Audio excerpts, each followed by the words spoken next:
महिला दिनी 2 महिन्यांचा हप्ता जमा होणार आहे।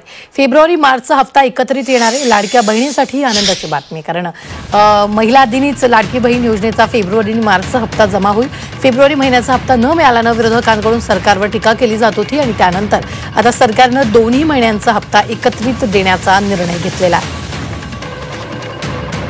8 तारखेला शनिवार असून सुद्धा महिला दिनाच्या निमित्ताने सर्व महिला लोकप्रतिनिधींसाठी पण आणि महिलांसाठी पण त्या ठिकाणी या सभागृहाचं जे विशेष सत्र आहे ते होणार आहे। पण त्याचबरोबर सगळ्यांची लाडकी योजना म्हणजे मुख्यमंत्री माझी लाडकी बहीण योजना आणि त्याच्या फेब्रुवारी महिन्याचा जो हप्ता आहे तो आम्ही 8 मार्च महिला दिन याच्या पूर्वसंध्येला त्याला अनुसरून आम्ही त्या ठिकाणी सर्व महिलांच्या थेट खात्यामध्ये उपलब्ध करून देणार आहोत आणि साधारणपणे 5-6 तारखेपासून याची प्रक्रिया पूर्ण होईल आणि सुरू होईल आणि 8 तारखेच्या आज सर्व महिलांच्या खात्यामध्ये फेब्रुवारी महिन्याचा हप्ता हा त्या ठिकाणी उपलब्ध होणार आहे।